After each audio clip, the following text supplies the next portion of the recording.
Aló, aló. Hola, muy buenos días, estimados y estimadas estudiantes de segundo año de nuestra carrera de psicología de la Universidad Central, año 2021, aún en invierno. Eh, am, ¿Qué más les podría decir? Fue un día nublado. Se anunciaron posibles chubascos, pero como sabemos, el efecto invernadero ha generado algunos efectos en la aparición de lluvias y por lo tanto está dentro de las posibilidades que también no caigan gotas y no hayan churrascos también. Eh, um, ¿Me escuchan? A todo esto, ¿alguien que me pueda decir si el audio está Sí, correcto? profe, se escucha Sí, clarito. profe, sí se escucha. Ya, perfecto, chiquillas. Bueno, muy buenos días. Les doy la más cordial de las bienvenidas a nuestra asignatura de aprendizaje y conducta. Como les comenté la semana pasada, al menos el segundo bloque tiene que tener un carácter más bien obligatorio para que le comenten a sus compañeros o compañeras, no por el hecho de que yo vaya a hacer algún tipo de control, no, sino que vamos a revisar un video en el cual se va viendo todo lo que es este tema de lo que es aprendizaje y lo que son las intervenciones que se despliegan desde este, digamos, enfoque, ¿sí? Porque está más basado, por lo menos esta asignatura, en una visión más conductual del comportamiento de las personas, ¿ya? Digo entre comillas exconductismo, porque en general la gente se queda con una visión y en realidad me atrevería a decir una mala comprensión, mala visión por lo tanto del enfoque conductual, que por cierto es el que tiene más evidencia y prueba de ello es que la guía clínica del Ministerio de Salud para los tratamientos asociados a drogodependencia, bipolaridad, esquizofrenia, depresión, así como también trastornos de la personalidad, el enfoque conductual siempre ha tenido bastante buena evidencia. Y eso tiene que ver con que en particular las intervenciones que se hacen están basadas en la evidencia, en el quehacer científico, y por lo tanto claramente tienen siempre una buena ventaja porque en realidad es evidencia. ¿Ya? Como yo les comenté en la primera clase, lo que tiende a ocurrir en este caso en la disciplina de la psicología es que hay algunas de ellas que aspiran, por cierto, a hacer siempre investigación para basar las intervenciones en la evidencia, o todo porque se busca dañar lo menos posible a las personas y, por cierto, también entregarles mucho más beneficios y, por lo tanto, el enfoque conductual tiene varias ventajas, ¿ya? Y lo que vamos a ver hoy día, claro, tiene que ver algo con lo que es el enfoque conductual, viendo en este caso el tema del aprendizaje. Así que vamos a comenzar la clase. Voy a comenzar con lo que es la materia Profe, del día de hoy. ¿Sí? ¿Alguien me quiere preguntar algo? en verdad yo quería comentarle algo que quizás nos choque en su segundo bloque con otra clase. Tenemos algunos, no sé si todos, tenemos inglés a las 11:15. ¿Tienen qué? Inglés a las 11:15. Ah, pero en esa lógica no vamos a parar. Yo pretendería ya la clase de hoy día finalizar 10:45 más o menos, ¿ya? Ah, ya, profe, bacán, pensé que iba a topar. Así que no, pero si llega así, no me voy a exceder de la hora. Ya, o sea, no van a tener problema en Gracias. conectarse después a inglés. ¿Ya, Javi? Así que gracias por el alcance. Miren, chiquillos, miren, chiquillas. A ver, eh, cuando yo les dije la primera clase, vale decir la semana pasada, que esta asignatura antes se llamaba Psicología del Aprendizaje y que ahora se llama Aprendizaje y Conducta, tiene que ver con que antiguamente, o en la época en la que yo me formé, El fenómeno del aprendizaje se estudiaba solamente desde una perspectiva más bien experimental, y por lo tanto dejaba de lado las aproximaciones más bien constructivistas que estaban apareciendo en esos años. Estoy hablando de la década de los 80, década de los 90, y que hoy día, a nivel de constructivismo, uno encuentra que esta corriente epistemológica ha adquirido mucha relevancia, mucha importancia, y hasta donde tengo entendido, el Ministerio de Educación tiene una visión más bien constructivista del aprendizaje, ¿sí? Y por lo tanto, bajo esa perspectiva, la asignatura cambia porque también se adquieren estas cosas más bien constructivistas, ¿sí? Eso es así. Entonces, la idea de esta asignatura es que el fenómeno del aprendizaje pueda ser observado, ¿ya? Y observado desde varios ángulos.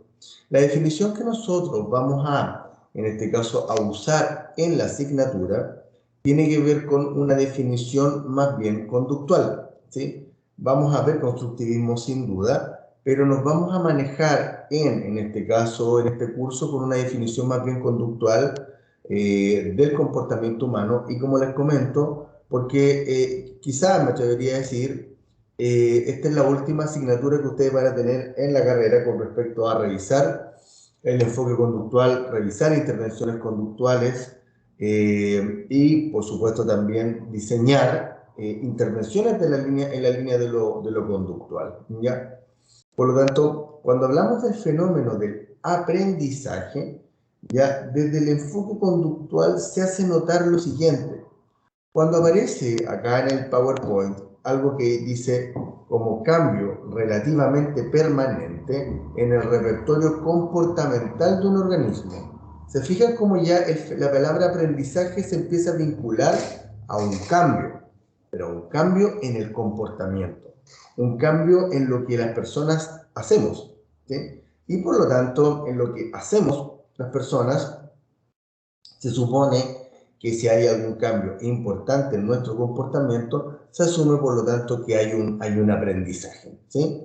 En general, estas visiones más bien conductuales, como yo les comento, lo que hacen notar es lo siguiente, y esto yo les diría que es un fenómeno bien distintivo del enfoque conductual. Curiosamente, el resto de los enfoques psicológicos no lo dicen explícitamente, pero lo usan explícitamente. ¿Esto qué quiere decir? Que se supone que las personas, cuando aprendemos, cuando hay algo o una experiencia nos ha impactado, se supone que hay un cambio en cada uno de nosotros, y se supone o se infiere también de que existen en este caso nuevas conexiones sinápticas, ¿ya? O al menos, digamos, el aprendizaje logra generar un cambio relevante a nivel de nuestra estructura nerviosa, ¿sí? Como que se consolida, como que se configura de manera más rápida ese potencial sináptico que puede haber. Entonces, en esta lógica, cuando yo les digo que los enfoques psicológicos no lo dicen, no lo declaran, pero es lo que de igual forma usan, es que se supone que si hay alguien, por ejemplo, con consumo problemático de drogas, se supone que va a haber aprendido que el consumo problemático le está trayendo daños cuando uno observe que hay un cambio. ¿Me siguen? Cuando la persona uno ve que baja el consumo. ¿Me siguen? Por ejemplo, en este caso, una persona que está diagnosticada con depresión y que tiene una visión más negativa de la vida, anda más triste, con niveles de desesperanza muy intensos, vamos a suponer, por lo tanto, y vamos a inferir que una persona se está recuperando, por lo tanto, de su depresión, para cuando uno observa que existen cambios en su comportamiento. ¿No me siguen? O sea, esta cosa de ver para creer, como diría por ahí, no sé si era Santo Tomás de Aquino, pero lo cierto está en que cuando hablamos del cambio relativamente permanente en el repertorio comportamental de un organismo, se asume ya que el aprendizaje, la experiencia, cuando esto ha sido, valga la redundancia, aprendido, se asume que hay un cambio en el comportamiento y uno puede ver el cambio. uno puede ver que las personas tienen una filosofía de vida más esperanzadora, o al menos más equilibrada y no tan cargada a lo negativo. Uno puede ver en el tema del consumo problemático que la persona, qué sé yo, frente al partido de Chile con Colombia, la persona se tomará, por ejemplo, unas cervezas, pero no va a desaparecer 3 días, por ejemplo, sino que termina de tomarse la cerveza y se va a dormir, ¿ya? De una u otra forma, el tema está en que la visión conductual que yo les comento del aprendizaje tiene que ver con que hay un cambio en el comportamiento de las personas. Y se asume, porque eso es lo relativamente permanente, que este cambio debería durar en el tiempo, ¿sí? Por ejemplo, en la fotito que ustedes probablemente ven allí, es de un niño en bicicleta. Si ustedes van a la portada, digamos, de esta clase, van a ver un niño cayéndose, el mismo niño, por supuesto, como cayéndose. Se supone que los aprendizajes que nosotros vamos teniendo en la vida, se supone que tienen que ser justamente como la bicicleta, vale decir, que las personas aprenden algo y esto se mantiene en el tiempo, ¿sí? Por eso les hablo de esta visión conductual, porque se asume, y por eso les digo que la mayoría de los enfoques no lo declaran explícitamente, pero lo usan, y es que existan cambios en las personas y que uno observe, el terapeuta en este caso, observe los cambios. Vale decir, si hay una familia que se caracteriza por, no sé, discutir mucho, se asume que la familia va a estar cambiando cuando disminuyan los niveles de discusiones o cuando disminuyan los niveles de irritabilidad que puedan tener sus miembros o bien uno de ellos. ¿Me siguen, chiquillos? ¿Me siguen, chiquillas? A eso se refiere, por lo tanto, con una, digamos, definición más conductual, en este caso del fenómeno del aprendizaje. Vale decir como que hay un cambio, se espera que haya un cambio, y por lo tanto ese cambio se pueda reflejar tanto cognitivamente, afectivamente, motivacionalmente, relacionalmente, interaccionalmente, su sentido de vida se vea también impactado, en fin. A eso se refiere, por lo tanto, con una visión más bien conductual del aprendizaje. ¿Ya, chiquillos? ¿Se va entendiendo? ¿Ya, chiquillas? Pero, ¿qué es lo que pasa? Y esto es bien interesante. Con que nosotros, en esta visión conductual del fenómeno del aprendizaje, tenemos que asumir que no todo cambio de conducta se debe a la experiencia, se debe al aprendizaje, sino que en realidad se debe más bien a situaciones más bien transitorias, o bien se refieren también a situaciones que son producidas por la biología, porque algo genético, no tiene que ver la experiencia allí. Ahora, la experiencia podría facilitar la maduración y adelantar algunas cosas, pero hay otras que no se pueden hacer algunas cosas si la biología no lo permite todavía, ¿sí? Entonces, por ejemplo, cuando uno habla de la adaptación sensorial, ¿sí?, uno asume que la gente se va adaptando a algunas circunstancias, lo que no quiere decir que sea un aprendizaje o sea una experiencia que vaya a mantenerse en el tiempo, porque se asume cuando la gente se adapta a determinadas situaciones, ya sea una relación tóxica, ya sea un trabajo complejo, lo que sea, el tema está en que uno cambia esas situaciones, a las personas se les coloca una nueva jefatura, qué sé yo, las personas cambian de relación de pareja o inician un nuevo proceso y la persona vuelve a ser como era. ¿Se entiende? O sea, en el fondo a veces las personas por adaptarnos a algunas circunstancias, no es que dejemos de ser nosotros mismos, pero no fluimos como tendríamos que fluir, ¿ya? Sin embargo, cambiando nuevamente las circunstancias, esto se relaciona mucho con el número 3, con el cambio en las condiciones, perdón, del estímulo. Ya también, esto que tiene que ver con que las circunstancias ambientales nos pueden llevar a hacer determinadas cosas y las podemos hacer. Lo que ocurre es que una vez que las circunstancias vuelven a lo mismo, o a lo que antiguamente estábamos haciendo, nuestro comportamiento vuelve a ser el que mismo, o sea, como era. Vale decir, en esta cosa, por ejemplo, de lo que es el COVID, de lo que es la pandemia, se asume, fíjense lo siguiente, este ejemplo yo creo que va a ayudar mucho.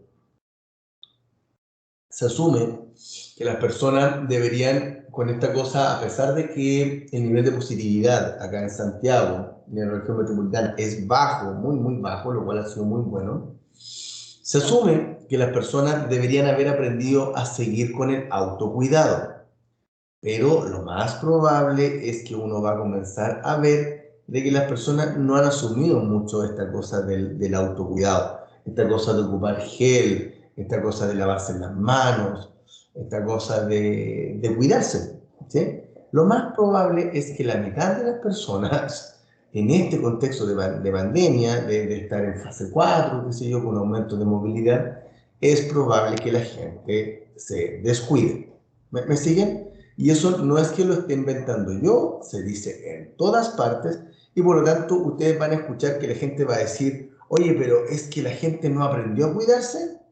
No, no es que no haya aprendido, la gente se adaptó a determinadas circunstancias, pero una vez que estas circunstancias van cambiando, el comportamiento vuelve a aparecer, tal cual como estaba haciendo, pero probablemente en este caso con conductas de autocuidado más bien bajas, ¿sí? ¿Se entiende el ejemplo? Es bien interesante cómo uno lo puede ver, en este caso, esto del aprendizaje visto desde una perspectiva conductual.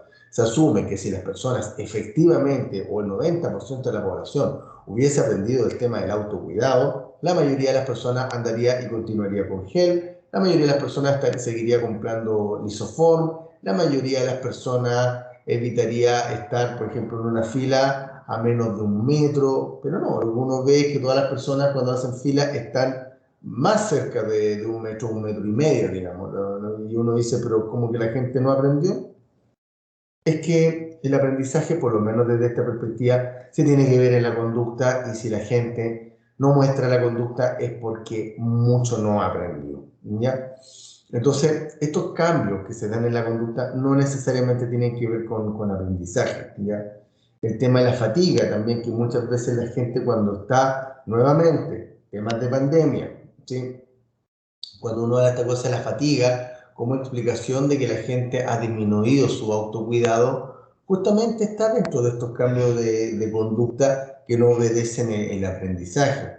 Entonces, no es que las personas, por lo tanto, en sí, en el tema de la fatiga, no es que no hayan aprendido, están simple y llanamente cansadas, o estamos cansados, agotados emocionalmente, con niveles de rabia, con niveles de tristeza, con niveles de impotencia, todos los tres anteriores altos.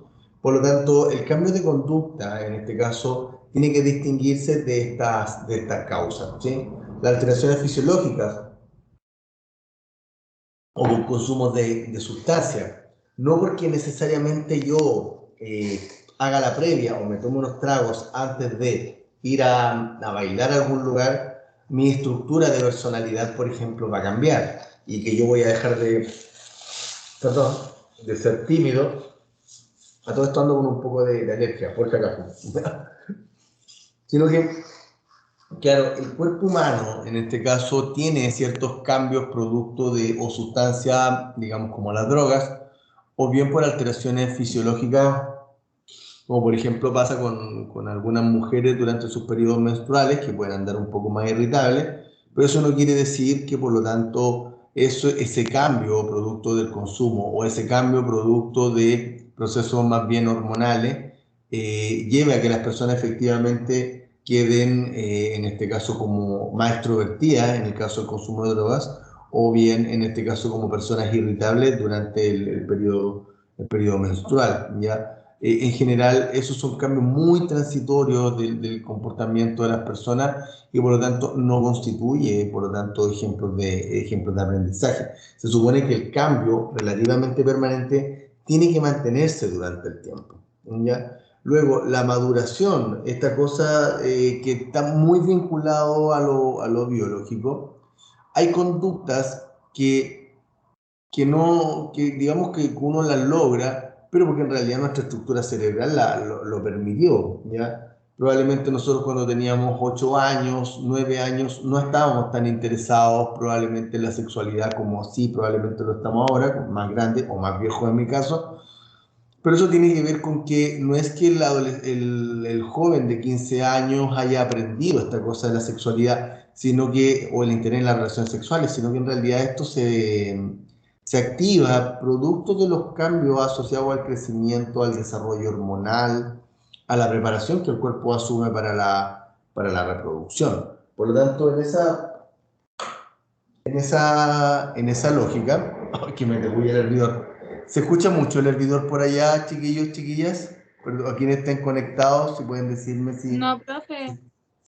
¿No se escucha? Ya, para tomar algo más calentito porque está helada mi oficina acá en la universidad. Bueno, en esta cosa, como yo les decía, de la maduración, miren, y esto es bien interesante. En general, yo soy psicólogo infanto-juvenil, como yo les he comentado.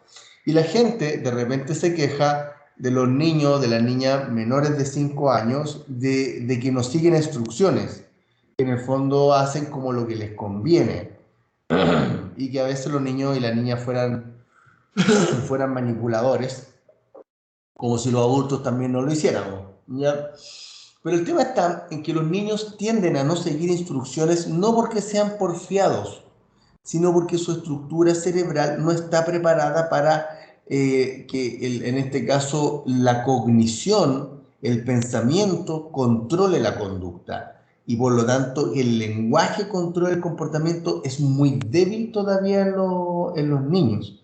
Entonces, el trabajo allí, más allá de estimular al niño madurativamente, tiene que ver con que los papás sepan de que su hijo o su hija cerebralmente no están procesando mensajes o instrucciones. ¿Ya? En general, ahí sí, en general, los niños por un tema madurativo no prestan en este caso ni siguen las instrucciones.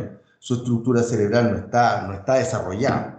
¿Ya? Y si tienen sobrinos o hermanos chicos, ustedes le van a pedir que vaya a ordenar, no lo va a hacer. ¿Ya? Ahora sí va, hay que felicitarlo porque está avanzando, pero en general los niños de 3 años tienen esas dificultades. Pero obviamente si uno le pide que prenda el televisor para ver los monitos animados, lo más probable es que lo va a hacer, ¿ya? Pero son pequeñas instrucciones que pueden seguir, no las siguen todas. Y de hecho, las recomendaciones también hechas, tanto por psicólogos clínicos infantos juveniles, por psiquiatras infantos juveniles, por neurólogos infantos juveniles, es que a los niños hay que darles instrucciones muy cortas.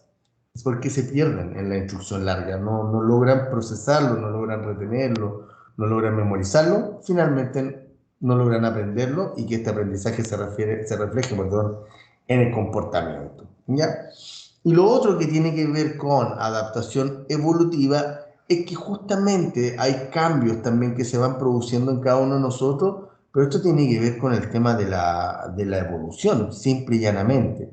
Ya de una u otra forma, hay cambios en nuestro comportamiento que están muy vinculados a cómo somos capaces de adaptarnos a ambientes como para seguir sobreviviendo, por decirlo así, ¿ya? Entonces, estos otros aspectos, la adaptación evolutiva, y junto con los anteriores, hay que usarlos para distinguir y para saber si es que el cambio que se está produciendo en el comportamiento de un niño, de una niña, de un adolescente, de un adulto, que sé yo, de una adulta mayor, hay que distinguirlo de estas cosas, ¿ya? Se supone, nuevamente, en esta visión conductual del fenómeno del aprendizaje, es que el comportamiento lo refleja. Se supone que todo lo que hemos aprendido se refleja en lo que nosotros hacemos, decimos y sentimos, ¿ya? O sea, se espera que el aprendizaje se muestre en esos aspectos,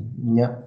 Entonces, no todo cambio de nuestro comportamiento va a depender del aprendizaje y por eso tenemos que ser como bien hábiles. Entonces, miren, perdón, la frase que aparece acá, miren, no siempre el aprendizaje se refleja en la ejecución, pero puede ser un indicador de lo aprendido, ¿sí?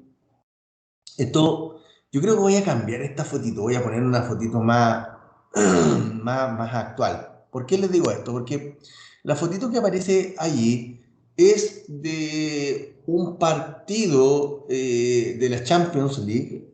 Esto no me acuerdo si fue el 2007 o el 2008, fue hace harto rato, en donde había un equipo de color amarillo que se llama Villarreal, ¿ya? Que es un equipo español de fútbol, submarino amarillo, como decían, y que tuvo un momento de gloria muy grande cuando de ser un equipo que había ascendido a primera división del fútbol español, se empezó a transformar en uno de los mejores equipos del campeonato, junto con Real Madrid, junto con Barcelona, junto con el Atlético de Madrid, junto, qué sé yo, con el Sevilla, Valencia. La cosa es que eh, este equipo, el Villarreal, que le empezó a ir muy bien en el fútbol español y prueba de ello es que también en la Champions League avanzó mucho.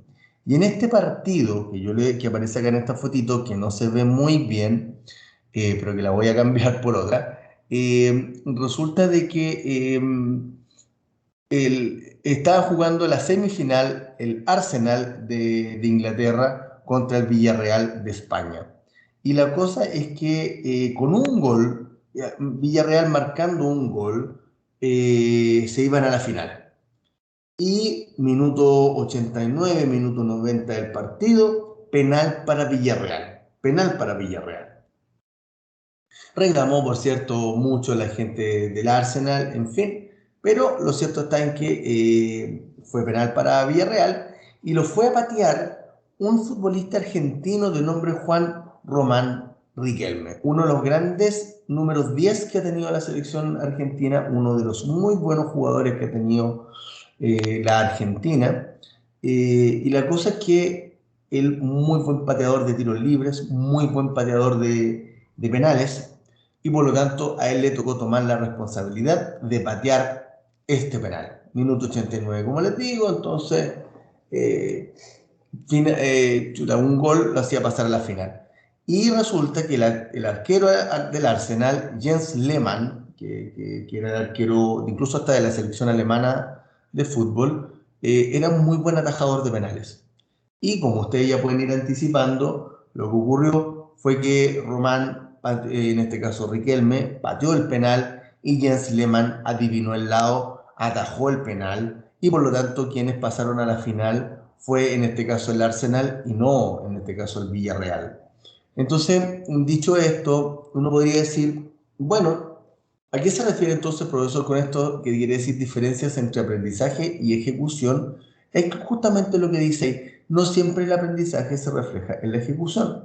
Ya uno puede fallar, ¿sí? En penales, qué sé yo, o si ustedes prepararon muy bien una prueba, o por ejemplo, no sé si alguno de ustedes ya empezó a hacer cursos para aprender a manejar, pero les va a suceder que en algún momento, cuando tienen que dar el examen final, se les va a parar el auto, puede que no vean un disco pare, cuando tengan que estacionar, no van a ocupar los espejos, o al comienzo a uno se le olvida ponerse el cinturón de seguridad, en fin, aparecen varias cosas que se espera que cuando uno está terminando, se espera que uno, por cierto, haga las cosas y las haga bien, pero no necesariamente eso pasa.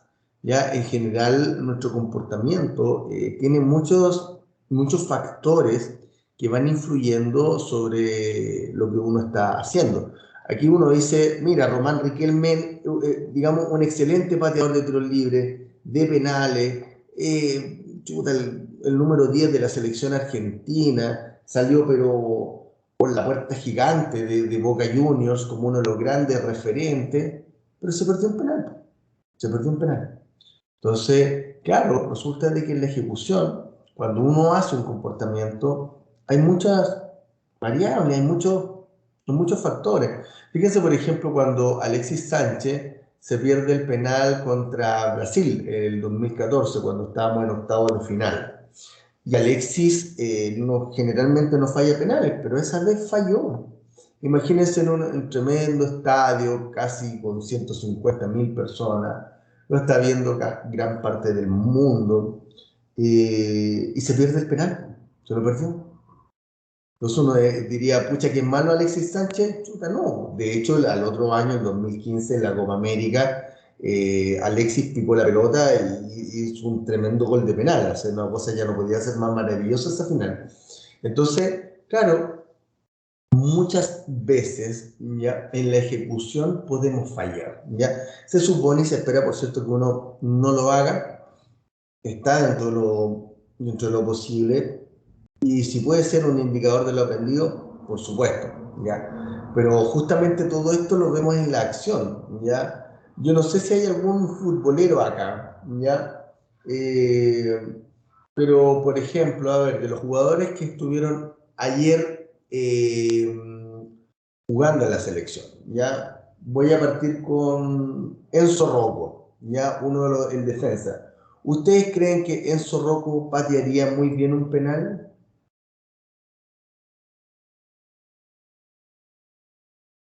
Lo más probable, lo más probable es que no lo saben. Me siguen, no lo saben, ¿por qué? Porque no lo han visto. Y como no lo han visto, no saben si efectivamente patea bien un penal. Si yo les digo, Charles Aranguis, ¿podrá patear un penal? ¿Y ustedes qué me van a decir? El príncipe Charles. ¿Qué me van a decir? Sí, profe, en realidad él siempre ha pateado bien los penales, nunca se le ha ido uno, digamos. Lo que hemos visto es que él patea bien. ¿Ya? Claro, en esa lógica uno asume en este caso que lo va a hacer bien porque uno lo ha visto, porque en este caso la conducta es un indicador del aprendizaje y que lo va a hacer, y que lo va a hacer bien. ¿Ya?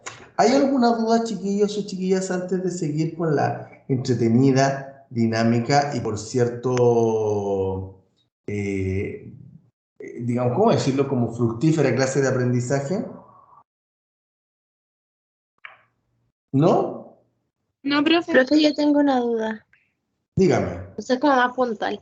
¿A los niños se les puede enseñar a seguir órdenes? ¿O no? ¿O eso lo aprenden, uno se lo enseña o eso lo aprenden como día a día? Mi estimada Valeria, ¿quieres que te dé la respuesta, pero la mejor de todas, o quieres una respuesta mediana? La mejor. La mejor. La mejor forma que tienen los niños chicos de aprender es copiando modelos, copiando lo que hacen los adultos. Si los adultos quieren que sus hijos sean ordenados, tienen que ver que los adultos ordenan y que les ayudan a ordenar. Es la mejor forma. Eso está archi demostrado. Los niños imitan. Y si ven que la mamá ordena, y la mamá le empieza a decir que les ayuda a ordenar o que jueguen a ordenar, es la mejor forma de que los niños aprendan. Vaya a decirle a los niños, mira, tienes que ordenar porque tú tienes que ser, imagínate cuando seas grande y yo ya no esté, ¿cómo vaya a ordenar? El niño ya no captó nada de eso, porque sus procesos de pensamiento todavía se están desarrollando. Tiene la imaginación, sin duda, pero de ahí a que el pensamiento controle su conducta, chuta, prueba de ello es que los niños hacen pataletas. Y cuando tú le dices ya cálmate, el niño no lo entiende. El niño aprende a calmarse si se encuentra con adultos que se calman. Si tiene adultos que se calman, el niño aprende a calmarse. Por lo tanto, Valeria, la clave para los niños chicos está en el ejemplo. Está en que los adultos seamos buenos modelos para que los niños y las niñas copien nuestras conductas. Si las copian, y se van a dar cuenta que los niños van a aprender. No sé si estás de acuerdo, Valeria, o qué te parece la respuesta que te estoy dando. Sí, profe. O sea, yo siempre como que he entendido que los niños aprenden todo imitando. ¿Vemos? Todo Ah, ya. imitando. Por lo tanto, o sea, sin duda que uno le puede ir diciendo a los niños que sigan instrucciones. Eso se puede hacer. Ya, oye, mi amor, pucha, recién te dije que ordenara y no lo has hecho, qué sé yo. Tienen que ser frases muy cortas, pero en general el niño aprende imitando. Y como aprende imitando, los adultos tenemos que darle el ejemplo para esas cosas. Si tengo un hijo, por ejemplo, que digo, no sé por qué mi hijo grita tanto, el psicólogo, la psicóloga promedio, lo que tiene que hacer es hacer o ver si es que este adulto o hay otra adulta que grita. Hay que preguntar, hay que observar. Si es que hay alguien que grita, si hay alguien que se descontrola. Hay niños que cuando tiran las cosas, obviamente tienen rabia, sin duda, pero es probable que el niño o la niña haya visto a algún adulto que tira las cosas, ¿ya? Ahora, si no lo ha visto, uno lo que puede hacer, por lo tanto, es pensar en que a este niño podemos ir ayudándolo a que maneje su rabia de la mejor forma. Y ahí la mamá o el papá le mostrará otra forma de expresar la rabia, no tirando las cosas. ¿Me sigues? Pero esto forma parte de lo que se conoce con el nombre de aprendizaje vicario, condicionamiento observacional, que es otra de las cosas que nosotros vamos a ver en el curso, pero como te comento, cuando los niñitos son bien chiquititos, hay que ver cómo los papás se están comportando, porque los niños están copiando, están imitando todo. Todo, todo, todo, todo, todo. ¿Te Profe, parece, Valeria? ¿Quién más me pregunta acá? Sí, Qué buena profe, la gracias. De nada, Valeria. va de la mano con lo de la Vale, que, o sea, en verdad una duda así como, ¿de qué edad aproximadamente los niños empiezan como ya a comprender como frases largas, no sé, por ejemplo, órdenes largas, así como limpia, tal cosa, etcétera, no sé. Yo te diría como a los 6 años más o menos. De lo que a mí me ha tocado ver al menos como de los 6 años. Las frases largas, po, las frases Sí, largas. No, de los 6 años en adelante y aún así con ciertas dificultades, po. Porque lo que pasa es que, mira, nuestro comportamiento hay varios factores que nos influyen en lo que hacemos, lo que decimos, qué sé yo. Uno de los factores es el pensamiento, ¿ya? Nuestra manera de pensar. La forma en la que nuestro pensamiento se desarrolla tiene mucho que ver con el lenguaje y en particular con la cantidad de palabras que nosotros somos capaces de poder manejar. Por lo tanto, los niños, por un lado, ya como tienen más lenguaje, son capaces de seguir instrucciones y frases más largas porque están en el colegio. De hecho, yo no sé, Catalina, si tú recuerdas cuando eras niña, si el profesor o la profesora cuando dictaba, si tú no te quedabas atrás en el dictado. Y el dictado, por ejemplo, es una estrategia que influye mucho como para poder tener más allá una buena capacidad de, digamos, como de, en este caso, de almacenamiento, pero al menos de seguir instrucciones, ¿ya? Y eso uno lo va aprendiendo en el tiempo y cuando uno es más grande, uno va siguiendo las clases de mejor forma. Pero hay otro factor también, Cata, que hay que cuidar cuando los adultos le dan mensaje a los niños, que tiene que ver con la comunicación no verbal, que tiene que ver con la forma en la cual se les dicen esas cosas. Si yo, por ejemplo, a mi hija le digo, mi amor, ¿sabes qué? Pucha, con tu mamá ordenamos todos los días y tú sigues desordenando. Pucha, trata de ayudarnos un poquitito, mi amor. Ya puede ser, si tú te fijas, ese mensaje no es tan amenazante. En cambio, si yo empiezo a decir, ya, po, córtala, po, ¿por qué no ordenas de una vez por todas? ¿Hasta cuándo tiras las cosas por todos lados? ¿Acaso crees tú que tenés nana, que te van a hacer todas las cosas? Con ese tipo de mensajes más enrabiados, lo que tiende a pasar, Catalina, es que el cerebro de los niños y también el de los adultos activa respuestas de defensa, activa conductas evitativas. El niño empieza a sentir miedo porque se empieza a sentir amenazado o se empieza a sentir amenazada la niña y por lo tanto el mensaje no lo capta. Es como que yo te diga, Catalina, cuando tus papás te han retado, ¿cuántas veces le has logrado entender todo lo que te han dicho y cuántas veces no le has captado nada de lo que te han dicho? ¿Y cuántas veces has sentido miedo? Y lo más probable es que me dices que la mitad de las veces. ¿O no? ¿O no te no, sí, retan? profe, sí, toda la razón. Entonces, ¿qué es lo que pasa? Que allí hay una estructura que es la amígdala cerebral, que es una de las estructuras que están vinculadas a la respuesta de miedo, ¿sí?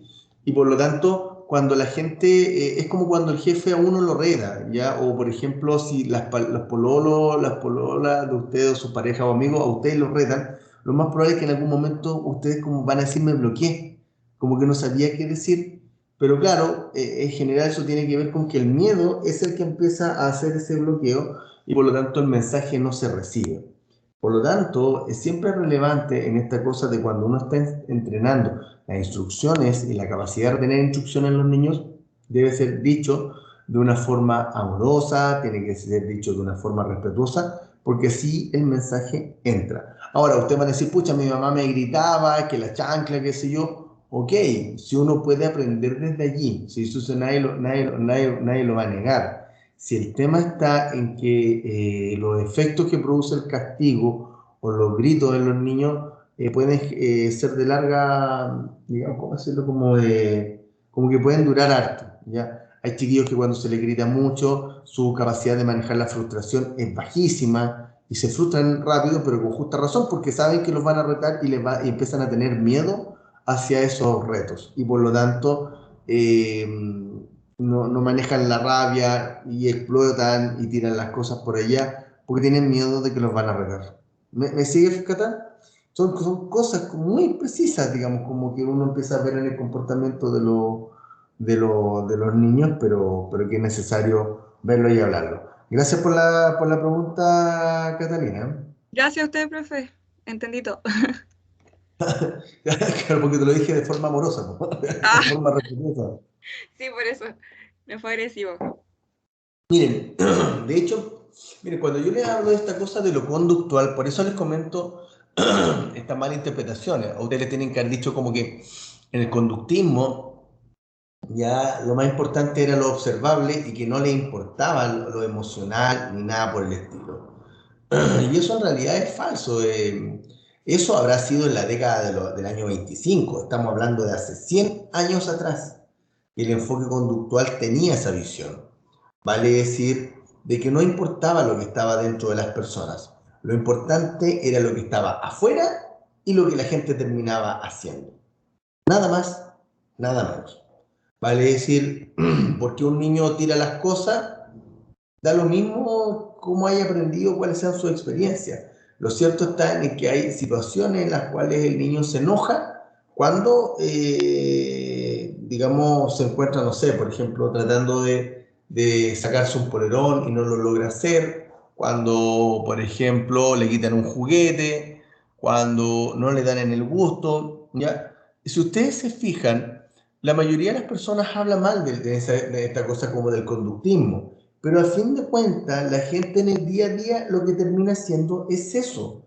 No se mete en la vida interna de las personas, que es lo que hoy día sí se hace y que es lo que les voy a mostrar en la diapositiva a continuación. Es como que, por ejemplo, si usted, su mejor amigo, no lo invitó, por ejemplo, a un carrete que hizo. Y ustedes están sentidos, están dolidos con su mejor amigo porque no lo invitó, qué sé yo. Y a lo mejor él les va a decir, mira lo que pasa, chuta, es que por el tema del aforo no podía invitar más gente. Pero a ustedes les va a dar lo mismo esa respuesta. El hecho está en que no los invitó y que ustedes no fueron. Ese es el hecho que va a pasar. Sin embargo, no es que eso esté malo. Ese análisis de ver solamente la conducta observable y los estímulos o las situaciones ambientales que la provocaron, la activaron, no es que esté mala, chiquillas y chiquillos, sino que es incompleta. Eso es todo. O sea, no es cualquier cosa tampoco ser incompleto, ¿ya? Hoy día tenemos que tener una visión más completa. Esto cambió ya hace más de, bueno, ahora que estamos en 2021, esto cambió hace más de 70 años atrás, cambió todo. Y donde el organismo, lo que pasa por dentro de nosotros, claramente es relevante, claramente es importante. ¿Por qué? Porque dentro de nosotros, dentro de cada uno de nosotros, hay variables biológicas, hay variables asociadas a las emociones, hay variables asociadas a la cognición, al pensamiento, variables asociadas a lo motivacional, variables asociadas a lo espiritual, lo que sea. Pero tenemos que considerar también lo que pasa por dentro de las personas, ¿sí?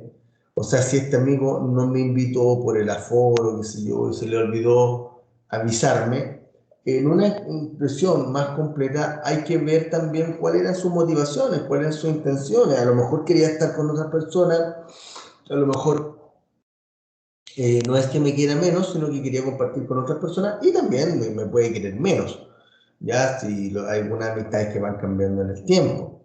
Pero si también, además de los aspectos ambientales, ¿ya? Además de lo que soy capaz de ver en las reacciones, agrego los factores intervinientes, estos factores que están dentro de las personas, dentro de cada uno de nosotros, si agregamos esto, claramente vamos a tener una visión más completa del comportamiento de las personas, ¿ya?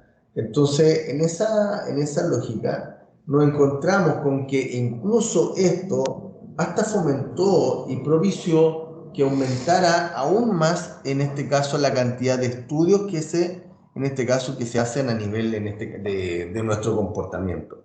Vale decir, nos encontramos con que, y esto lo van a ver en método 2 si es que ya no lo están viendo, ¿ya? Que tiene que ver con lo que son las variables independientes, variables intervinientes, variables dependientes, ¿sí?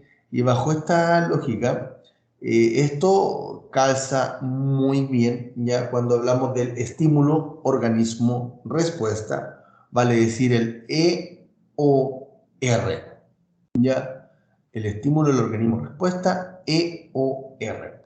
Y por lo tanto, cuando hablamos de variable independiente, vamos a hablar en este caso de los estímulos, de todo lo que está en el ambiente, que eso va a causar nuestro comportamiento.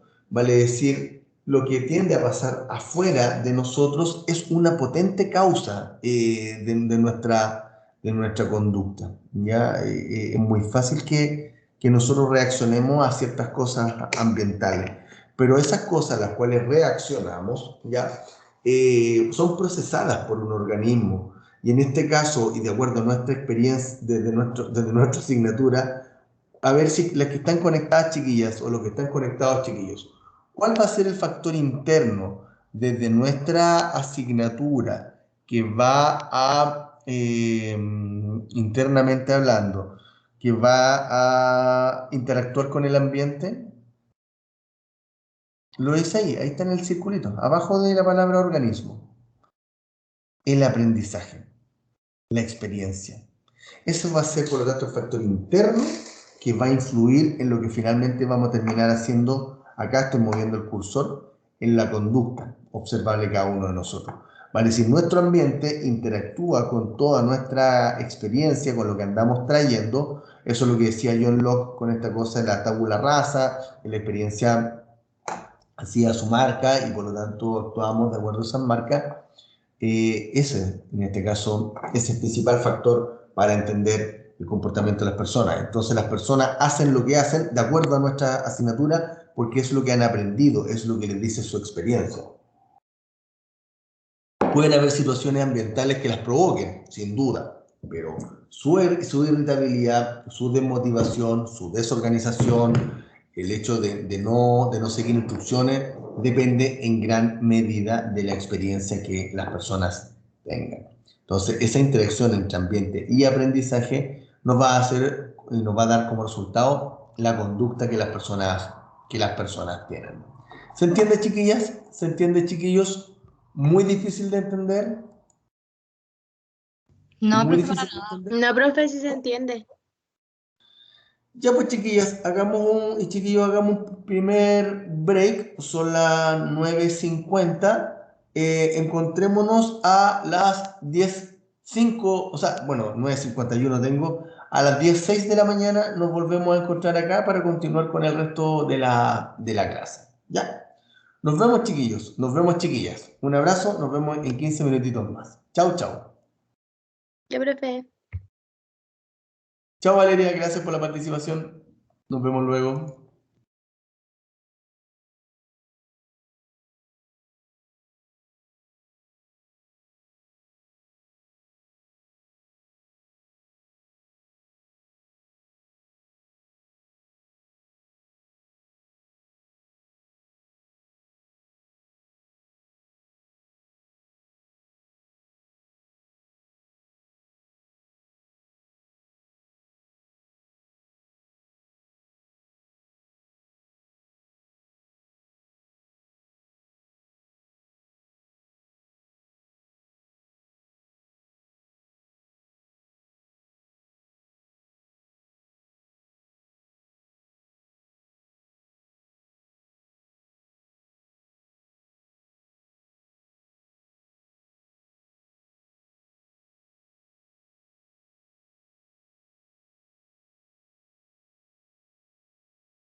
¿Aló? Chiquillos, chiquillas, Hola, profe. he regresado para terminar nuestro segundo bloque de clases del día de hoy, lunes 6 o 7 de septiembre, 6 de septiembre. Así que, bueno, vamos a hacer nuestro segundo bloque, tiquitiquití, acá para poner un poco más digamos, de ánimo para un día lunes como el que nos ha tocado hoy día. Así que, bueno, comencemos con lo que estábamos retomando, lo que estábamos hablando anteriormente, con respecto al estudio, digamos, como del comportamiento humano, y que es necesario agregarla, por lo tanto, los aspectos internos para tener una visión más completa. Como les comento, y les decía hace un ratito atrás, el estímulo-respuesta, lo que habíamos visto anteriormente, no estaba incorrecto, era incompleto, ¿sí? Y por eso es necesario hoy día incorporar y tener en este caso esta visión. Ahora, una de las cosas que tiende a pasar con las personas en general, y los colegas incluso cuando estudian el comportamiento de las personas, tiene que ver con que muchas veces dejan de ver esto, que es lo ambiental, que es lo que provoca muchas veces la conducta de las personas, ¿ya? Entonces, por ejemplo, durante varios años ya se atendió a mujeres, en este caso, cuando... Miren, y esto es bien interesante, esto es una cosa bien clínica, pero que les va a ayudar mucho, sobre todo si es que les gusta la parte clínica para digamos, ejercerla. Y cuando tengan que atender casos de estas características, me van a recordar, me van a decir, el profe Bascuñán lo habló, me acuerdo, en su momento. Miren, durante años, si no décadas, mujeres que sufrían de violencia intrafamiliar, se les atendía clínicamente bajo el diagnóstico de trastorno de la personalidad por dependencia.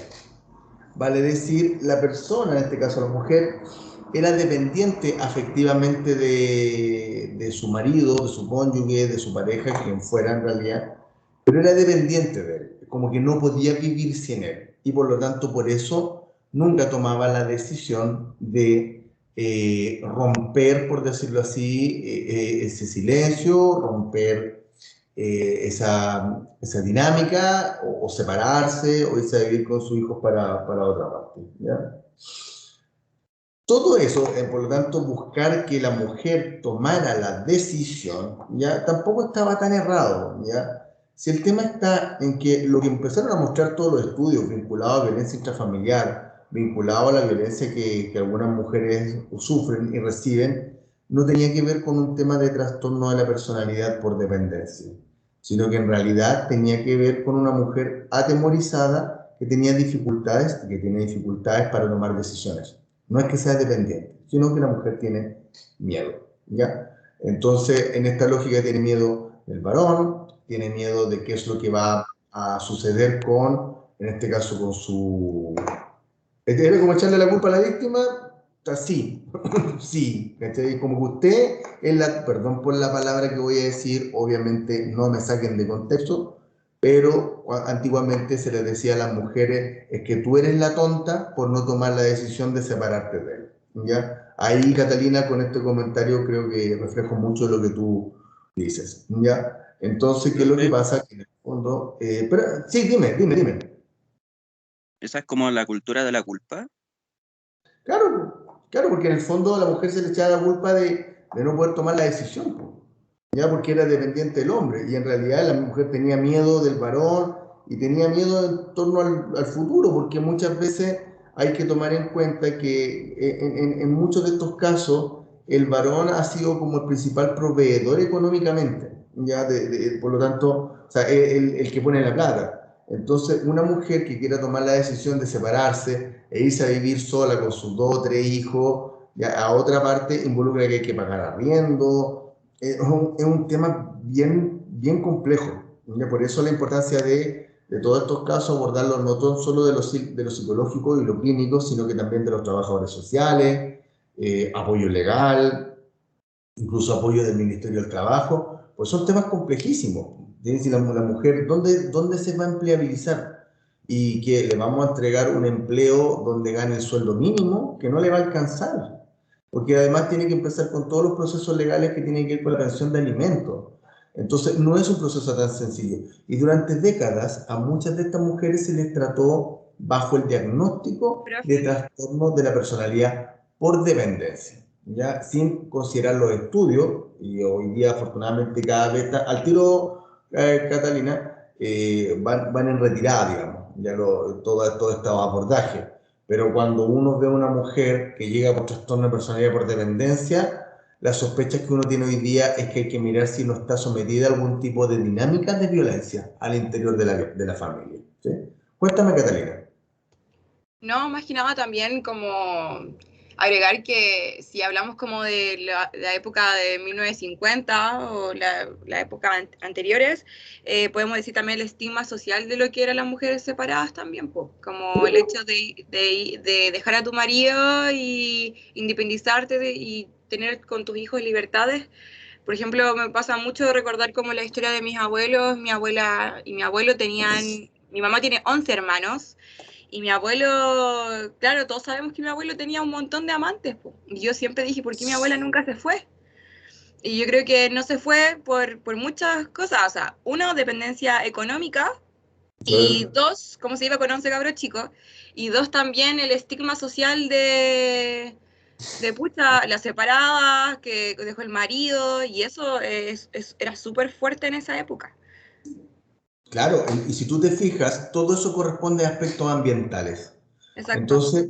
Entonces, ¿qué es lo que pasa? Que en el análisis del comportamiento de las personas, antes de darle la palabra también a la Paula, uno tiene que incorporar no tan solo los aspectos internos, también los aspectos ambientales. En general, una de las cosas que el Estado chileno ha tenido que invertir dinero y plata tiene que ver con tener casas de acogida para las mujeres, que dicho sea de paso, estas casas de acogida no tienen carteles, obvio, uno no sabe si uno está cerca de una de esas casas de acogida o no, porque si tuvieran un cartel, obviamente habría muchos hombres maltratadores afuera de esos lugares tratando de ver a sus hijos o ver a su ex o bajo el efecto del alcohol y las drogas, qué sé yo, pero están muy hiperventilados afuera, sin control de la situación. Entonces, ojo con este tema de que no hay que olvidar que el ambiente causa comportamiento. Y como les comento, desafortunadamente durante varias décadas muchas mujeres se les trató bajo el diagnóstico de trastorno de la personalidad por dependencia, ¿ya? Porque supuestamente ella no era capaz de tomar decisiones,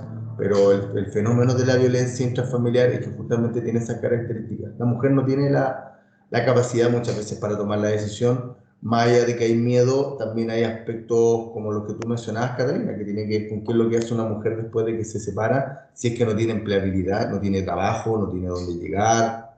En fin, es un fenómeno complejo y por lo tanto, para darle la palabra a la Paula, hay que tener conocimientos específicos respecto del trabajo en violencia intrafamiliar, porque también hay aspectos legales, qué sé yo, hay hartas cositas.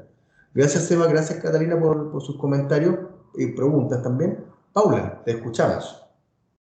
Profe, entonces, dependiendo del caso que acaba de decir, si una mujer cuando niña y el papá claramente eh, hizo como que tuviera dependencia porque a lo mejor vulneraba a la mamá cuando chica y ella como que hizo ese aprendizaje y ya futuramente tuvo la conducta de ser dependiente emocional, ahí tiene que ver estrecha relación con el ambiente. O sea, el ambiente sería como que el aprendizaje que tuvo sería como que normalizó que el papá tratara así a la mamá y por eso futuramente su conducta es normalizar ahora a su pareja, ¿o Ahora no? todos los actos de violencia, sí, pues normalizar. De hecho, Paula, cuando tú leas sobre cosas de violencia intrafamiliar, te vas a encontrar lo que se llama la transgeneracionalidad de la violencia, de cómo es que generación a generación se va repitiendo esta cosa y justamente es porque se normaliza, ¿ya? Entonces este comentario, yo no estoy diciendo que las parejas no tengan que discutir, ¿ya? A mí no me gusta en lo personal discutir con mi señora, por ejemplo, pero hay culturas en las cuales se dice que está bien discutir, ¿ya? Entonces uno dice, bueno, ¿y por qué uno no aprendió o a uno no le enseñaron en el colegio o en la universidad otras formas de resolver conflictos. ¿Me sigues?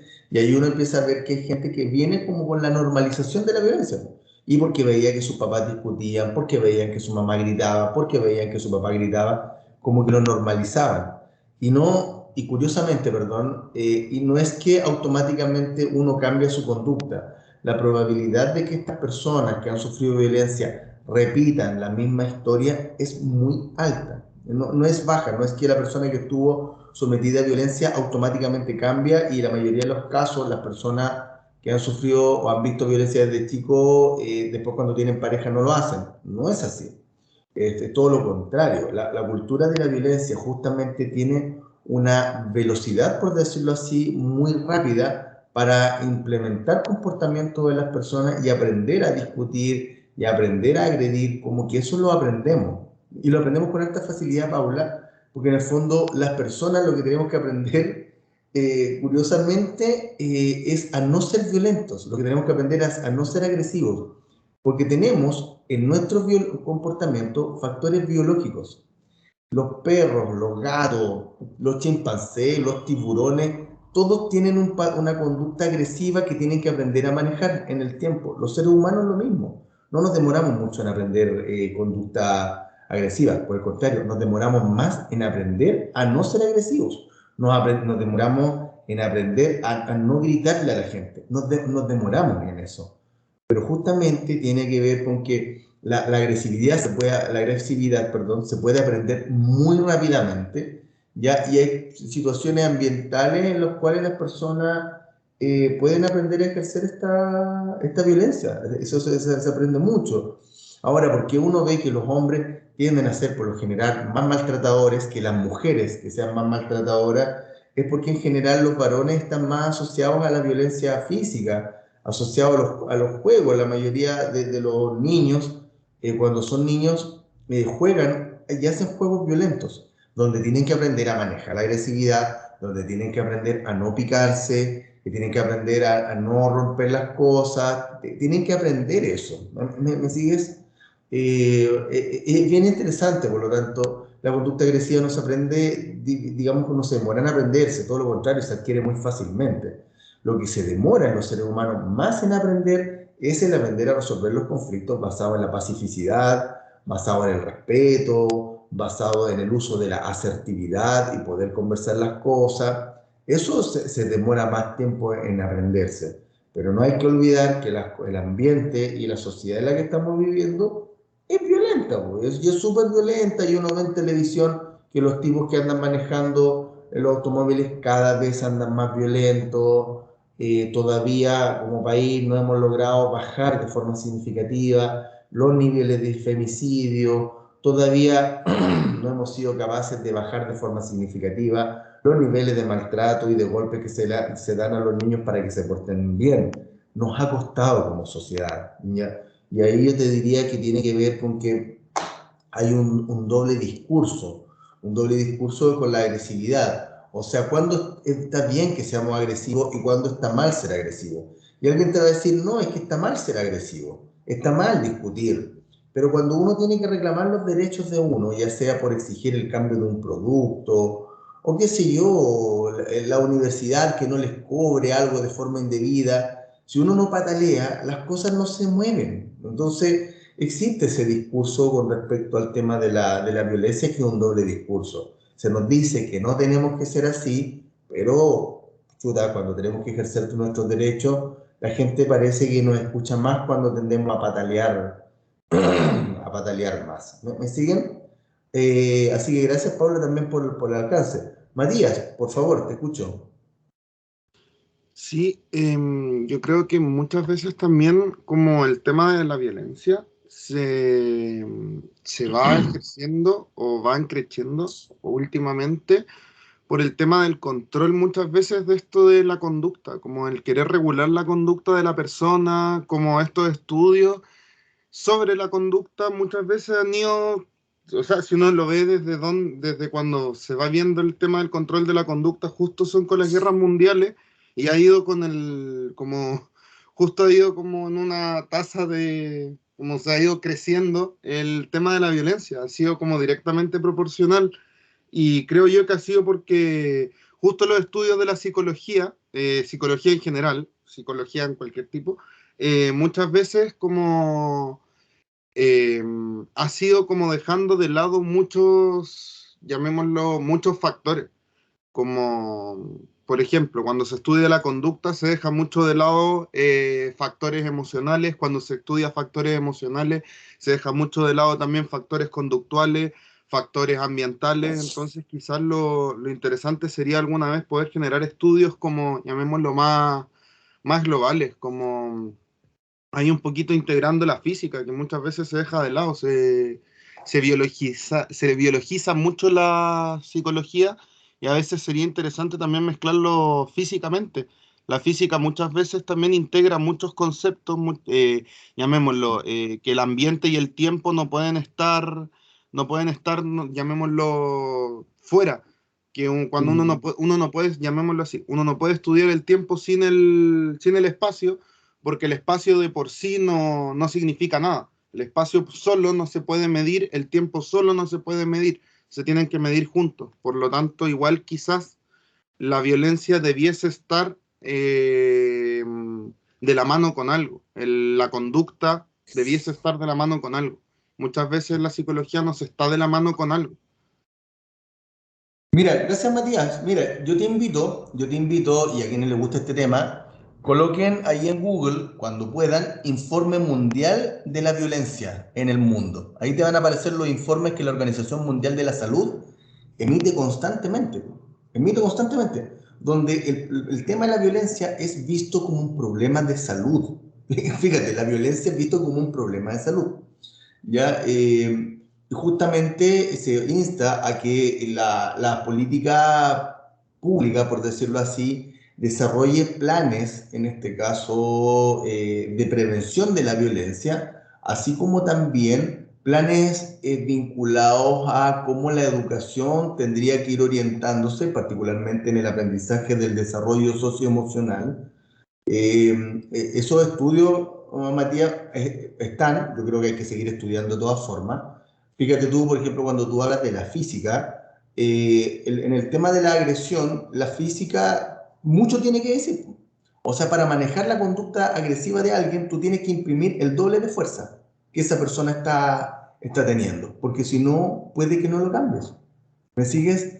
Ahora, por cierto, hay técnicas, uno se encuentra, por ejemplo, en disciplinas orientales como el Aikido, donde no es que tú eres violento, sino que tú usas la energía violenta de la otra persona para disminuir su comportamiento agresivo, ¿ya?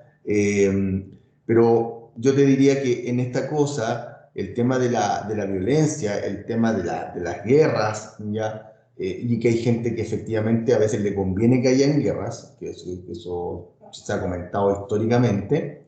Antes de darle la palabra también a Sebastián, pero sin duda que hay estudios que tienen que seguir haciéndose. Y en parte, Matías, para también darle la palabra a Sebastián, cuando yo me convertí como psicólogo clínico en la línea de la psicoterapia integrativa, ¿ya? Y que es porque justamente hay que integrar. Hay que tener una visión completa digamos, de la dinámica humana y del comportamiento humano. Uno no puede dejar de lado aspectos emocionales, uno no puede dejar aspectos cognitivos, uno no puede dejar de lado aspectos biológicos, uno no puede dejar de lado aspectos socioculturales, uno no puede dejar de lado aspectos vinculados a la personalidad, uno no puede dejar de lado a la familia, uno no puede dejar de lado el sistema escolar, uno no puede... En general, la integración es la gran respuesta, te diría yo, a los tiempos. Y en particular, y de hecho, Matías, cuando yo les pida que vean la película La Naranja Mecánica, que me imagino que a lo mejor ya la viste, Matías, pero una de las cosas que yo les voy a pedir es justamente reflexionar en términos de la conducta agresiva, porque esto nos lleva muchas veces a pensar respecto de cómo el sistema penitenciario, por ejemplo, está haciendo los procesos de rehabilitación en gente que cometió delitos y delitos violentos, y que por lo tanto uno ve allí qué es lo que puede hacer la persona como para deponer su conducta agresiva para obtener dinero, ya sea robando, qué sé yo, y que lo haga de buena forma. Pero resulta que también uno se encuentra con que el tema de la empleabilidad post recintos penitenciarios es un tema complejísimo, porque en el fondo allí lo que muchas veces hace la gente que estuvo en penitenciaría o estuvo en la cárcel, toma como un estilo de vida, ¿ya? En este caso el bajar el moño, que si le dan un empleo con un sueldo mínimo lo acepta para no hacer lo mismo antes, mientras ve que el resto de la gente con la cual delinquió o estuvo trabajando, pues como lo dirían ellos, siguen robando y siguen ganando más plata. Entonces, los problemas de salud y los problemas de los seres humanos, sin duda que requieren de miradas más completas, más complejas, pero que tienen que llegar hacia los tomadores de decisiones, a los stakeholders, que son como quienes toman las decisiones políticas finalmente de cómo es que los procesos, por ejemplo, educacionales van a guiar a los niños y a las niñas a transformarse en ciudadanos de bien. Pero acá nos encontramos con fenómenos súper complejos, como por ejemplo el bullying, de cómo es que se ejerce la violencia, por ejemplo, en entornos escolares, y hay países en los cuales el bullying es un problema de salud pública, como el caso de Estados Unidos, donde en algunos colegios sí tuvieron que poner detectores de metales porque hay muchachos que entran con pistolas para matar a sus compañeros, y esto en Estados Unidos uno lo ve una vez al año. Yo espero que me equivoque en el dato y sea, no, una vez cada 3 años. Pero aún así, el impacto que genera en las comunidades educativas es enorme. Por lo tanto, el tema de la violencia tiene muchas aristas. Yo te invito, Matías, para darle la palabra a Sebastián, que puedan leer los informes de la violencia en el mundo, de la Organización Mundial de la Salud, y te vas a encontrar con un material que te va a encantar. Créeme, Matías. Muchas gracias por tu alcance. Sebastián, Seba Castillo, había levantado la mano, ¿te arrepentiste? ¿Sigues allí? No, profe, Te escucho. es que yo le quería comentar en relación a la violencia y sobre todo en relación a los femicidios y los abusos que estábamos hablando, o sea, los femicidios y eso, sobre todo los abusos sexuales, que yo creo que igual es necesario como no solo considerarlos como crímenes de orden íntimo o como de tipo privado, como nuestro sentido común lo concibe o lo encuadra, sino que también porque son crímenes políticos, dentro de un sistema patriarcal que un orden político. Entonces yo creo que eso igual tiene mucho que ver porque ¿por qué los hombres ejercen la violencia? Como lo que dijo delante, que ¿por qué los niños, porque los niñitos de chicos se les performa el género, se les enseña que tienen que resolver, o sea, a los niños de chicos se les enseña que tienen que jugar con pistola, que tienen que jugar con armas, y yo creo que eso también es necesario abordarlo, como que no pensar que eh, el abuso y los femicidios son, y en este caso la violencia también, son de orden íntimo o privado, también responden a un sistema estructural, político, de fondo. Eso me gustaría comentar, profe.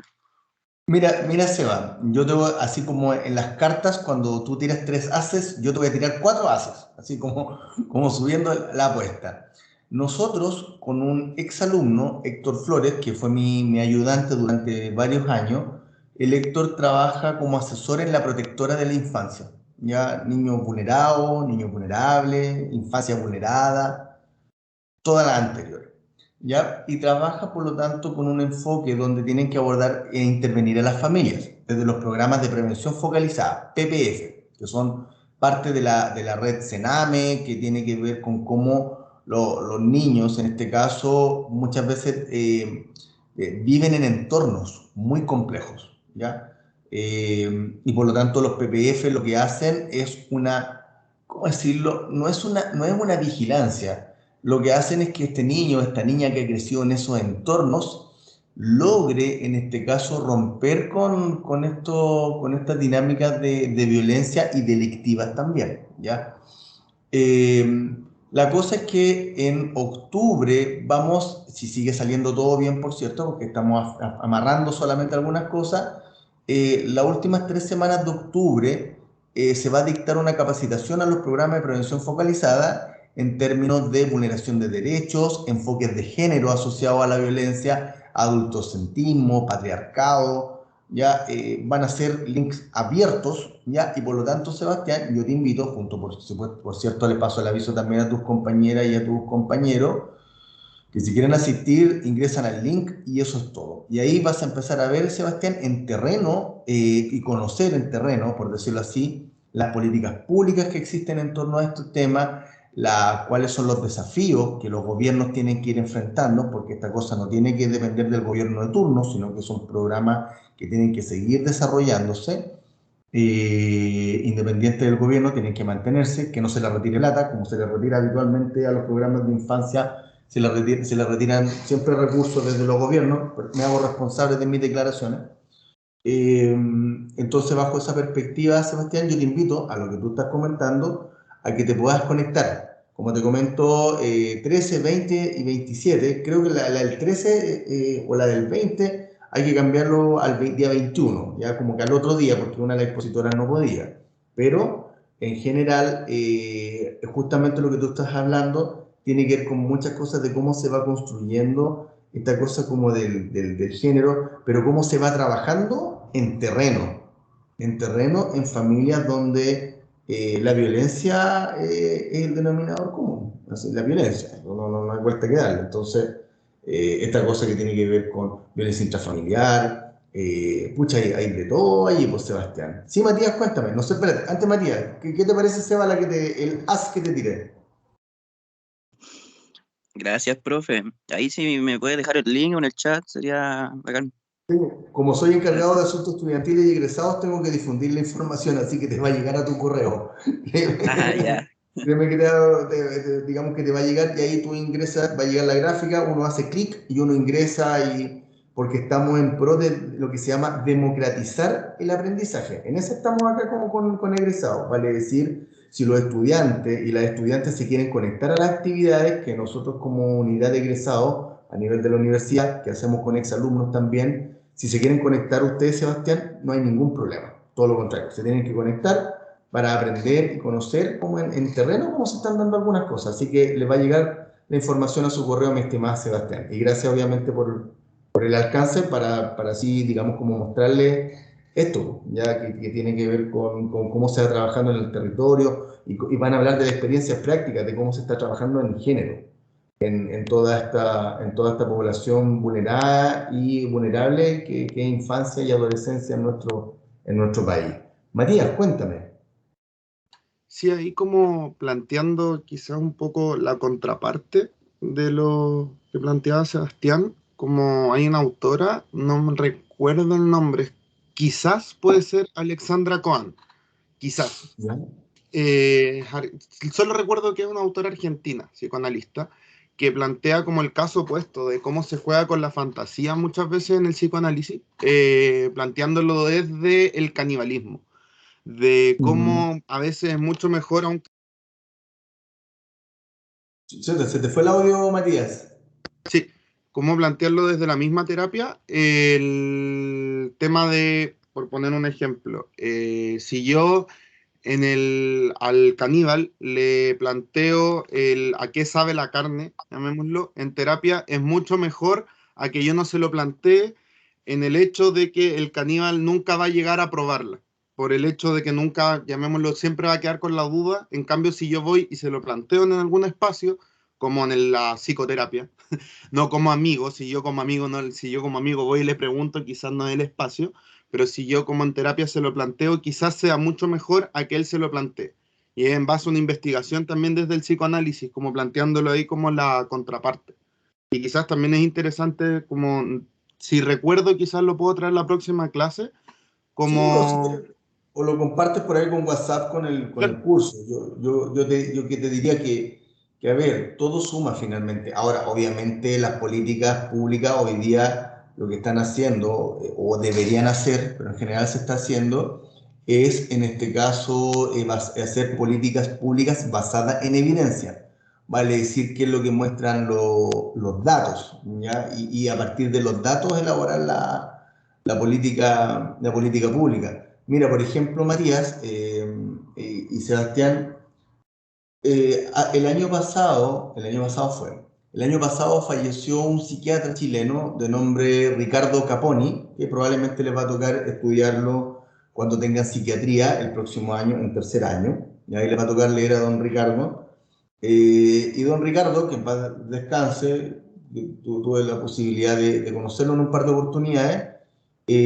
La cosa es que él fundó un centro que se llama de Educación Sexual Integral, muy en la mirada psicoanalítica, ¿ya? Yo no me gusta mucho el psicoanálisis, tomo por ciertos aspectos que han salido desde la teoría de ellos, como el mecanismo de defensa, qué sé yo, dinámica inconsciente, lo que ha tenido evidencia a lo largo del tiempo. ¿Ya? Hay otras cosas psicoanalíticas que no han tenido mucha evidencia, pero las que tienen evidencia yo las tengo que integrar, porque es mi visión integrativa y tengo que tomar en cuenta las cosas que tienen evidencia.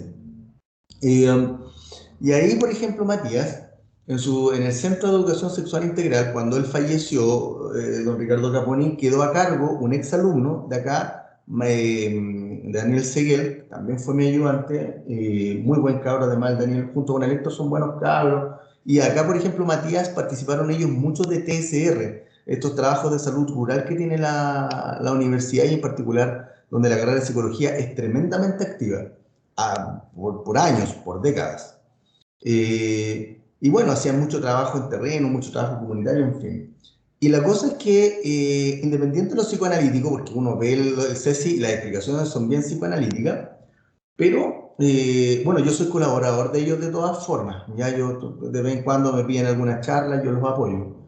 Y la cosa es que ellos, por ejemplo, su norte tuvo que ver con involucrarse con las políticas de educación. Fíjate la que estoy hablando, Matías, meterse en las políticas educativas del país, ¿ya? Si tú colocas CESI, así, CESI, te va a aparecer la fundación, porque se transformaron en fundación un año,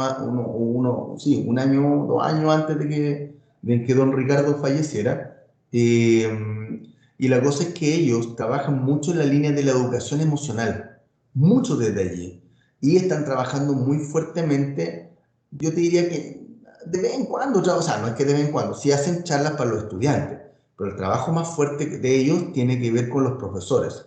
Ellos están trabajando muy fuertemente con los profesores, con los docentes, mostrándoles cómo es que en ellos sus propias historias de crianza le influyen en cómo ellos actúan como docentes, ¿ya?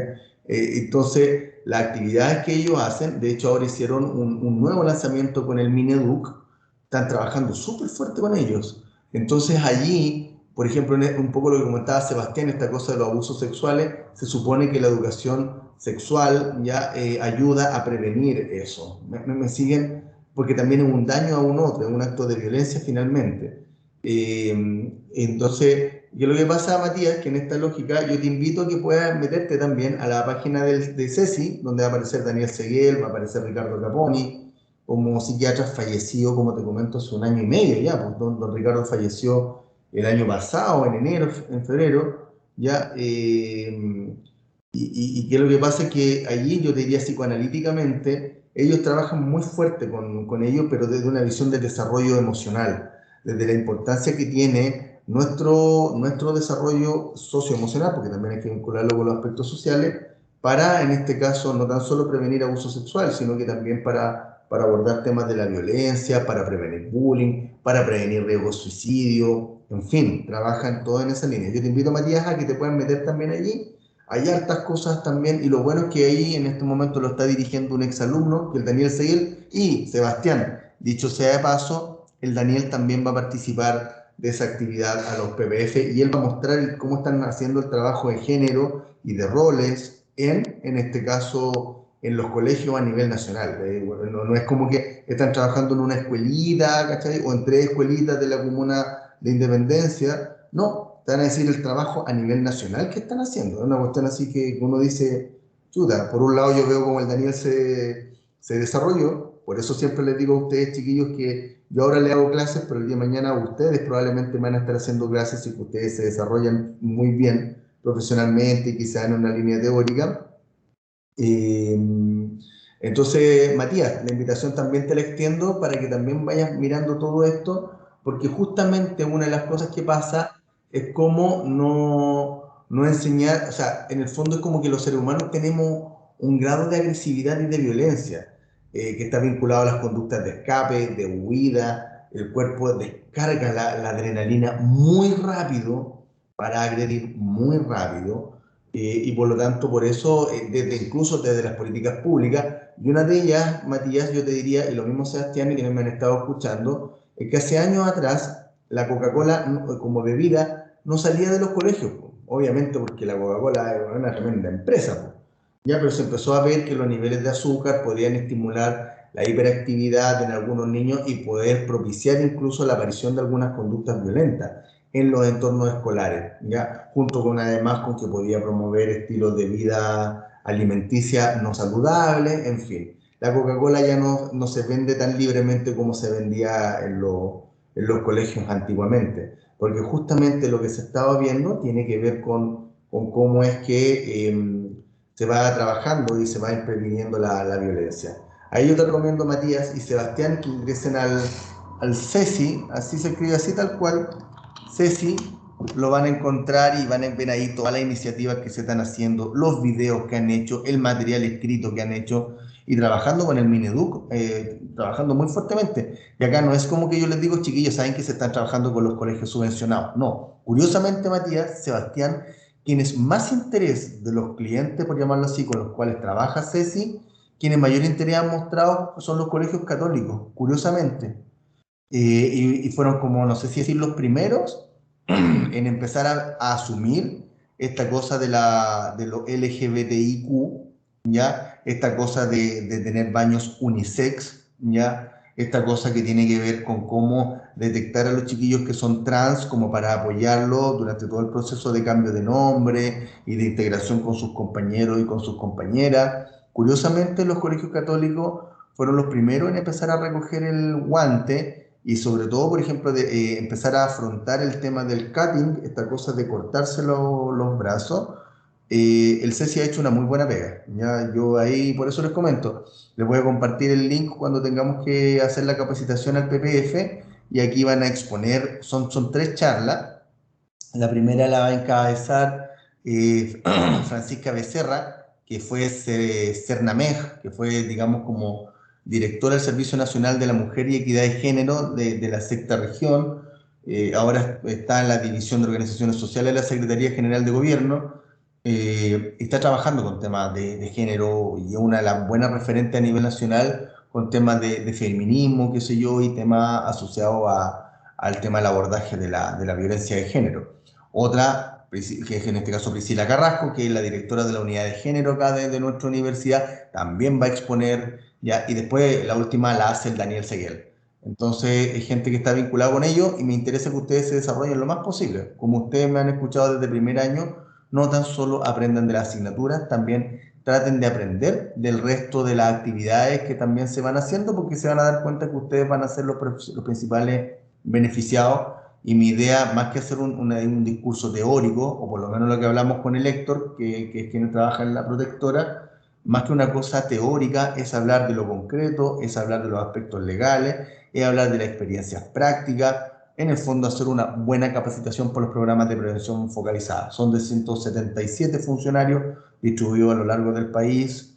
Eso es nuestro aporte como casa de estudio con respecto al desarrollo de nuestra sociedad, y obviamente, como diría alguien por ahí, ojalá que los PPF nunca existieran y que dejen de existir, pero mientras haya violencia de género, mientras haya vulneración de derechos, los PPF deben existir y deben estar ahí. Así que ahí yo les voy a enviar la información.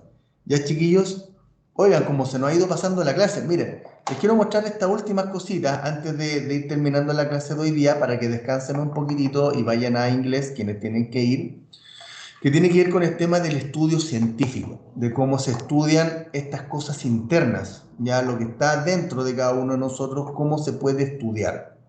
Y allí, chiquillos, aparece lo que se conoce con el nombre de la operacionalización. ¿Ya? En algún momento, cuando estén más avanzados en la carrera, van a empezar a escuchar constantemente hablar de la operacionalización.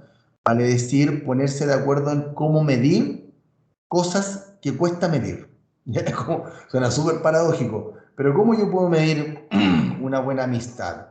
¿Cómo puedo medir el amor en una pareja? ¿Cómo puedo medir la fidelidad de mi pareja? Lo que sea. Todo esto se desarrolló en la década de los años 30, en los años 40, cuando un grupo de científicos, buscando desarrollar metodologías científicas, propuso la operacionalización justamente como para estudiar aquello que cuesta medir, ¿ya? Porque no siempre vamos a tener, por ejemplo, en lo que está planteando Matías, por ejemplo, en el estudio de la violencia, no podemos estudiar la violencia en un laboratorio, no podemos estudiar la violencia con un microscopio. ¿Qué instrumentos entonces se desarrollan para medir esos aspectos tan macros como es la violencia? Y hoy día existen escalas como por ejemplo para medir la violencia. ¿Ya? Hay algunas buenas escalas como que la búsqueda de sensaciones intensas. Yo tengo ahí una escalita que yo les puedo mostrar en la próxima clase, ¿ya? Y que funciona súper bien. Pero miren, les quiero mostrar una pequeña escalita que es, por ejemplo, para medir depresión. Miren, chiquillos, qué bonita está. Esta escala, este cuestionario, fue desarrollado por Aaron Beck en la década de los 70, uno de los grandes psicólogos clínicos, digamos, de todos los tiempos a nivel, digamos, como de la psicología clínica, ¿ya? Los aportes de Beck son innegables y prueba de ello es que los aportes de Beck son recogidos por la guía clínica del Ministerio de Salud para el tratamiento de la depresión, ¿sí? Donde se recomienda la aplicación de cuestionarios para estimar la depresión de las personas. Y no tan solo como para que uno, como terapeuta, tenga la claridad respecto de cuál es la intensidad de la depresión, porque también este cuestionario mide y entrega información que permite, obviamente, aplicar otro cuestionario también, que es el de riesgo suicida, ¿ya? En términos de que la depresión es uno de los principales causantes de riesgo de suicidio, ¿ya? La mayoría de la gente que está pensando en morirse probablemente va a andar deprimida, ¿ya? Entonces, no es cualquier problema de salud pública la depresión. Entonces, bajo esta lógica, ¿ya? El cuestionario de depresión de Beck, ¿ya? Que también aparece en la guía clínica del Ministerio de Salud para el tratamiento de la depresión, como les digo, nos permite no tan solo detectar la intensidad, porque hay gente que está muy deprimida y otros menos deprimidos, sino que también le permite a las personas tomar conciencia de lo que le está pasando, ¿ya? Obviamente hay gente que está muy deprimida y ahí uno hace distinciones entre lo que es depresión mayor, depresión severa, depresión leve. Sin duda que hay una serie de factores que cada uno tiene que ir mirando, que tiene que ver con, no tan solo con lo que internamente le está pasando a las personas, sino que también qué es lo que externamente le está pasando. Hay desempleo, hay problemas de vivienda, hay problemas de violencia intrafamiliar, hay antecedentes de abuso sexual. Hay que hacer una mirada, como decía hace un ratito Matías, una mirada completa. A mí en realidad no me complica porque vengo siendo integrativo desde que estaba estudiando psicología y leo de todos los enfoques porque aprendo de ellos, pero obviamente leo las cosas que tienen más evidencia.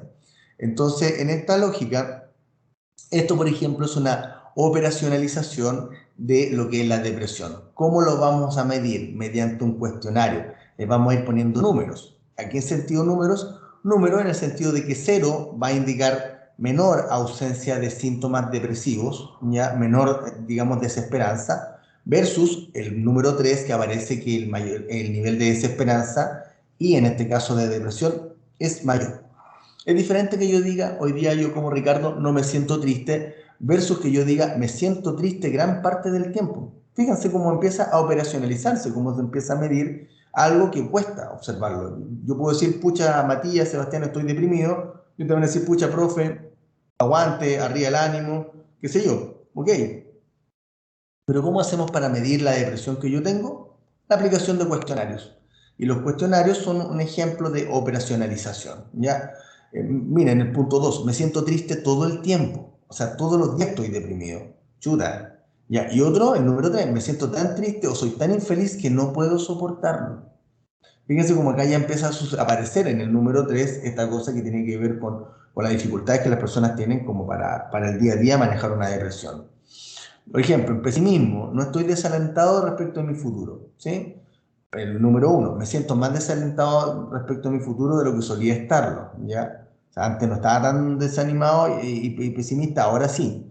El número 2, no espero que las cosas funcionen para mí, ya, chuta, ya es como que ya todo sale mal. Y el 3, siento que no hay esperanza para mi futuro y que solo puede empeorar. Y la gente puede marcar y siente que en realidad, y sobre todo cuando la depresión es muy intensa, siente que todo va para mal. Todo va para mal. 3, en el fracaso. No me siento como un fracasado. 1, he fracasado más de lo que hubiera debido. Ya como que la gente chuta, así en realidad como que me han dado más condoro, ¿no? ¿Ya? Número 2, cuando miro para hacia atrás, veo fracasos. Chuta, es como que la persona está mirando todo más negativamente. Y el número 3, siento que como persona soy un fracaso total. Si ustedes se fijan, va siendo cada vez más, digamos, como las frases más cargadas afectivamente y por lo tanto más intensas respecto de medir depresión. Por lo tanto, acá en el cuestionario de depresión de Beck son 21 afirmaciones, ya no es que estos solo 3 son el cuestionario de depresión, no, es más largo, pero tampoco es tan extenso. Lo bueno es que las personas pueden autoadministrárselo y por lo tanto no requerir de, digamos, como de un entrenamiento especial, como por ejemplo para el test de Rorschach o el CAT, ¿ya? O el TAT, que son test proyectivos, ¿ya? Para esos test uno tiene que entrenarse y uno tiene que estudiar muy bien, porque después, más allá de que las personas dan diferentes respuestas a las manchitas o a las láminas y a las situaciones que aparecen en las láminas, uno después tiene que elaborar un informe, ¿ya? Y por lo tanto un informe tiene que ver con el análisis de cada lámina y la integración también de los resultados con diferentes láminas. Pero acá nos entrega algo mucho más acotado, mucho más preciso y las personas se lo pueden administrar. Y para cerrar, este es otro cuestionario que uno puede ir encontrando, que es el test de Conners, que se utiliza curiosamente para diagnosticar déficit atencional con hiperactividad. Digo curiosamente porque el test de Conners específicamente no mide desatención, lo que más mide es hiperactividad, ¿ya? Por ejemplo, aparece como excesiva inquietud motora, tiene explosión impredecible de mal genio, se distrae fácilmente, sí, ahí uno dice, oye, ahí hay algo de desatención, pero molesta frecuentemente a otros niños, tiene aspecto enfadado, cambia bruscamente su estado de ánimo, intranquilo, impredecible, irritable, no termina las tareas que empieza, bueno, esa es como de desatención, ¿ya? Pero si ustedes se fijan, la mayoría hablan de temas de, más bien de impulsividad, más bien de hiperactividad. Sin embargo, a pesar de ello, el test de Conners ha mostrado una muy buena aceptación de la comunidad clínica y la comunidad académica como un instrumento para evaluar a algunos niños para ver si es que tienen algo de desatención o hiperactividad, ¿ya? El test en sí no es para establecer el diagnóstico propiamente tal, sino que entrega, y fíjate, usted dice ahí, se sospecha déficit atencional. Para niñas se sospecha hiperactividad, ¿ya? Por lo tanto, no es para establecer diagnóstico, pero sí entrega una línea para donde uno debería seguir como abordando. Por cierto que el déficit atencional con hiperactividad tiene una serie de causas, ¿ya? Yo les diría que el tema de la desatención y la hiperactividad es un tema bien apasionante porque en particular muchas veces uno dice que eso no existe, pero en realidad la desatención a los chiquillos les trae muchos problemas, no tan solo de rendimiento escolar, sino que también en la casa, les cuesta seguir instrucciones, pierden cosas, y les trae hartos problemas a los niños, problemas cotidianos. Pero también en los estudios longitudinales, lo que se ha ido viendo es que la desatención empieza a manejarse, pero hay muchos adolescentes que siguen desatentos y les va a pasar a ustedes, probablemente chiquillos, que a lo mejor cuando niños ustedes eran medio despistados o medio desatentos, que a ustedes a estas alturas en la universidad les cuesta a veces mantenerse concentrados, ¿ya? Pero el diagnóstico tiene que ver con elementos familiares, con elementos emocionales, con elementos cognitivos, con elementos biológicos, con elementos ambientales, que por cierto una visión integradora sin duda que recoge mejor que versiones más bien reduccionistas o solamente desde un enfoque en lo que es el déficit atencional con hiperactividad. El Ministerio de Salud también ha elaborado guías para la hiperactividad y la desatención. Lo cierto está en que todo esto es parte de la investigación, son parte de los datos y son ejemplos de operacionalización, que es lo que les estoy mostrando a continuación. Eso pues chiquillos, eso chiquillas ha sido la clase del día de hoy. Agradezco mucho la participación de Catalina, de Matías, de Sebastián, de Paula, de Valeria, porque por cierto nos permiten dinamizar la clase de mejor forma y también abrirles espacios a los conocimientos y por cierto a la evidencia que existe en el estudio del comportamiento y de los problemas de salud de las personas. Así que un gusto haberles visto hoy día y que tengan una hermosa semana. Tiqui, tiqui, ti, y vamos Chile el jueves. Ojalá que nos traigamos un puntito allá de Barranquilla. Está difícil, pero la esperanza es lo último que se pierde en la vida. Cuídense, un gran abrazo, chiquillos y chiquillas, que estén muy bien. Profe, que esté Chao, bien. profe. Que esté muy bien, cuídense. Chao, Chao, chao. profe. Chao, profe. Cuídense, que les vaya muy bien. Chao, chao.